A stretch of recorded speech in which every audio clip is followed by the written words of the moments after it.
Hi, my name is Jerry and I am a twin troller boat owner.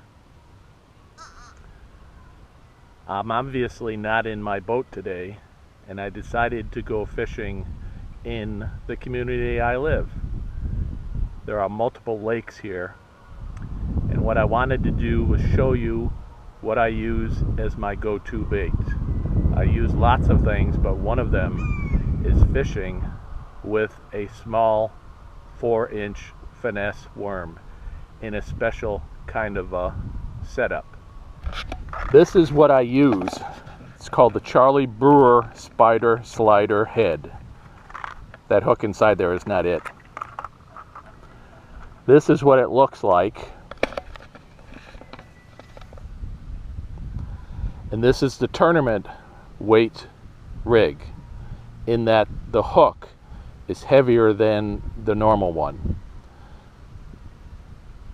Now, this is an 1/8 ounce head, and because I always do catch and release here, I usually crimp the barb down, and I put on a 4-inch worm. This was what it looks like when it's on the rig. That is a Charlie Brewer 4-inch finesse worm. Now, what do I normally use as far as worms for this? I use one of two things. This is a power bait Berkeley power finesse worm. This is black with a blue tail. I often fish it with a black and a chartreuse tail. These are the Charlie Brewer Slider original 4-inch worms. This is a watermelon seed in color. But let me also show you what I always have with me when I am walking. I have a bag with extra hooks and things like that in it, weights. There's a scale in here. There's also this I have attached to my shoulder strap with a pair of needle nose pliers. So I can take the fish off, I can cut line with it, I can do all kinds of things. With this setup, I can travel wherever I want on foot. Now, I do always have this or a similar rod set up and sitting in my twin troller when I'm fishing. I don't always use it, and some days I don't use it at all. But when I'm in trouble, when fishing isn't doing well, this is what I always go to. Feel free to comment below what you use as your favorite go-to. I think we'd all be curious. Now, why do I use these, and why is this my go-to bait? Because this will catch large fish and small fish. How do I know that? Because I've caught thousands of fish with this, and I've made a bunch of money doing it also. I am in Central Florida right now. I was originally from upstate New York, where I fished tournaments mostly with my son. And this rig with this worm, I missed catching enough weight to win a brand new bass boat, less than a pound. I came in second place. I did that twice. This rig does extremely well, and let me show you my setup. This is a 7-foot spinning reel. It's a 4000 series reel. It's a Shimano. I have 20-pound braided line on here, and I have a 12-pound fluorocarbon leader tied on the front. This is what the rig looks like.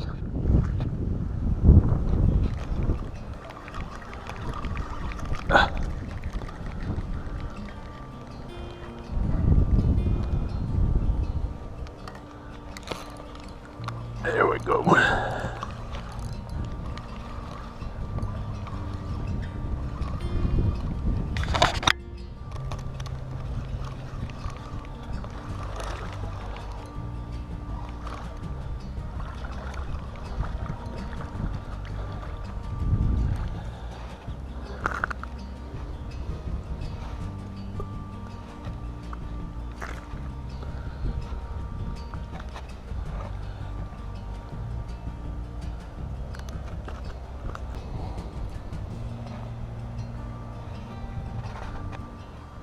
Nice little fishy.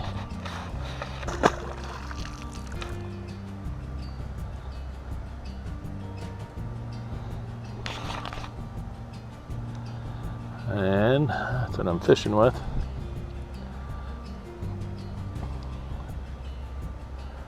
Maybe set it.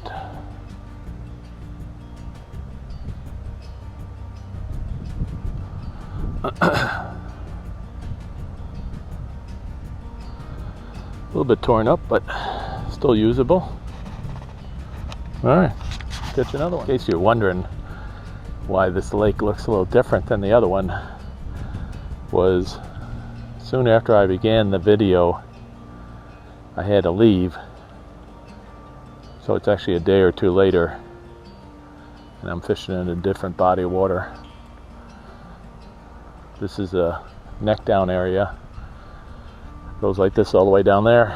Takes a right, goes down, opens up to a bigger body of water.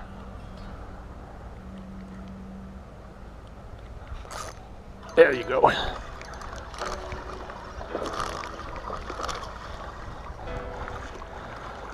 Nothing big so far, but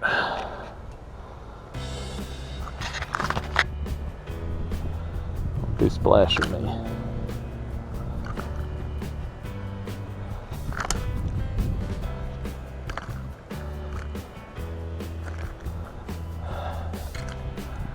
All right.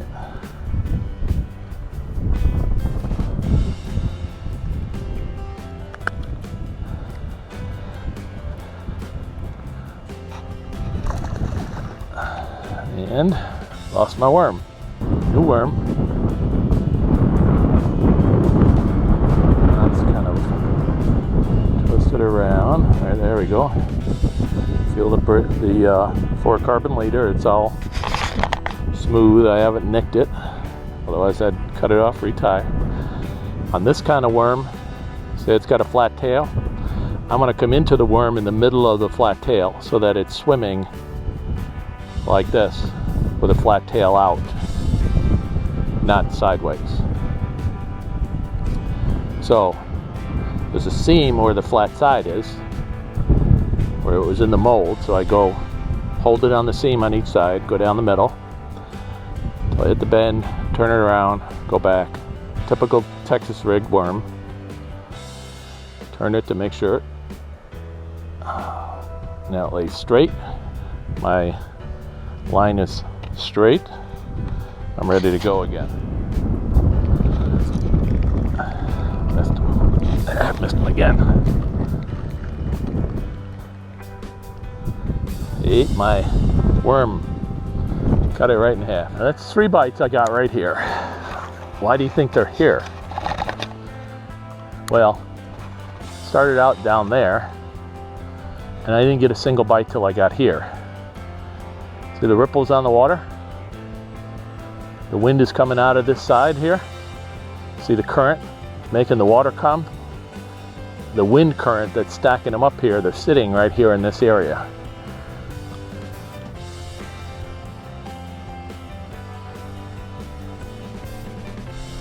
I'm not sure how many there are, but see if we can get another one. Obviously there's at least one more because he just ate my worm. And I'm slowly dragging this and swimming it across the bottom. Now the weight is built into this worm hook,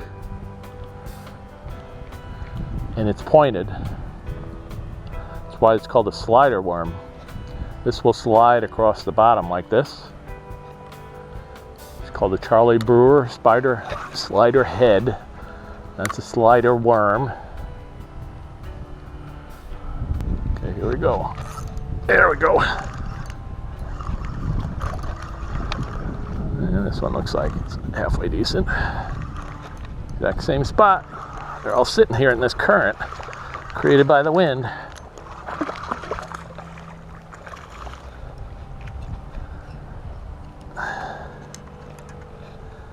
Now, this one swallowed it. See, it's right down his throat. And I'm going to get it out. And that's why I crimped that barb on the hold the line in my mouth. Going to the side with my pliers closed.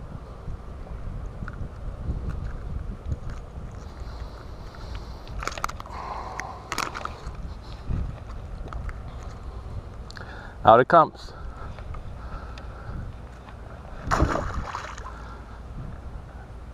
me show you what I did. I use 8-inch pliers, needle nose. Keep the pliers closed. I open his mouth. That opens his gills. Go between his gills, reach in at the very base. That's why I have the line in my mouth. Pulling the line tight, I can get the shank of the hook all the way down on the bottom and just do a quick turn. Since I don't have a barb on there, it pops right out. I bent the hook a little bit, but that's because this is kind of a, even though this is a little bit stronger hook than the other one that they have that Charlie Brewer uses for this, it's still a relatively lighter wire hook, and it sometimes is easy to bend when you're doing that. There you go.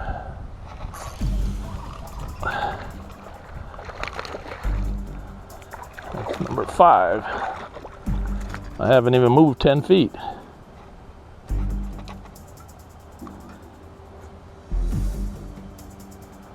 All right, I'm gonna do the same thing.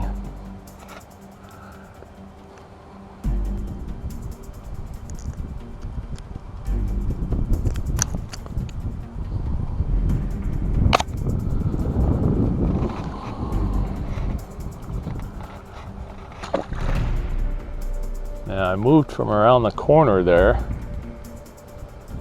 just because I was bored standing still. I'm sure there were more fish, but now you can see where it goes through. There's my neighbor John. He just got one.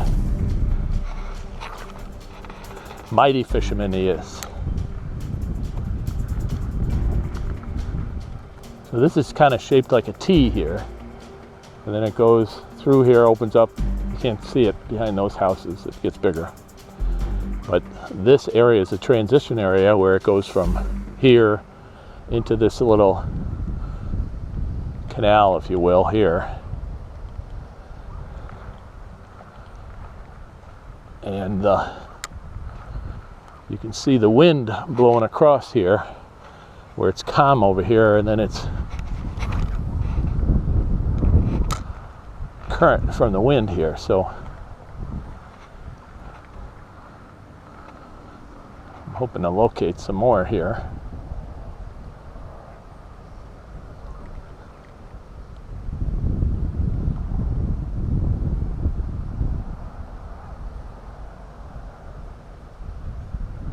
Like there.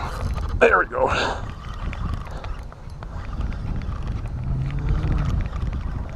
And not very big, but right where I predicted. It's not a bad fish.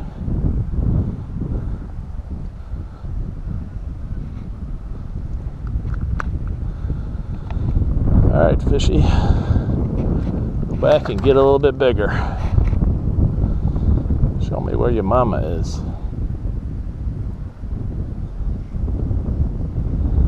Alright, I think that's number 6. It's 10 after 7. Sunset's a little bit after 8, and I've been out here since just about 6:30-ish. Maybe even a little later than that.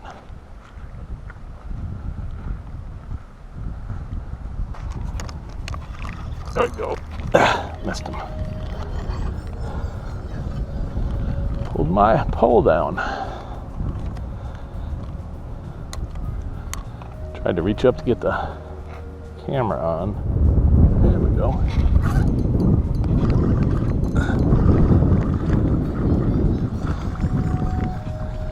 Yeah, that's number 7.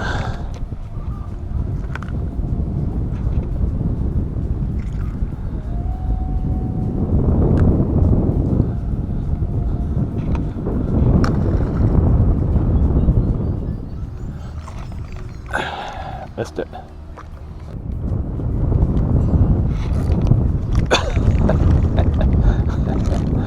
Yeah, little guy. That's number 8. Oops. All right. Go ahead, you made it. Get back in that water.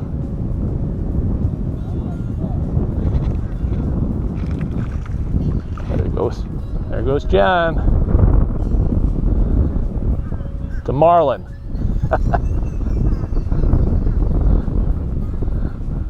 Woohoo!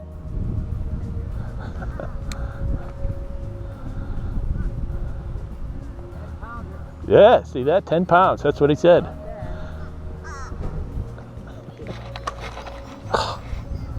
I missed one. I think I set the hook too soon. I'm just wondering where I broke it off. I think I broke it off on the fluorocarbon. Oh, well, that's the place to do it. Well, it means that my knot is what broke. It's windy to... Yeah, right on the fluorocarbon. Yeah. Is half the knot there or no? No. Well, it broke right at the knot on my fluorocarbon. I don't know why you let your wife make those knots for you. So, I guess I'm done for the day. You caught what, 100 of them? Well, or so. About that. So if you like it, give it a thumbs up. Subscribe if you want. If you don't like it, don't bother. Have a nice day. Bye.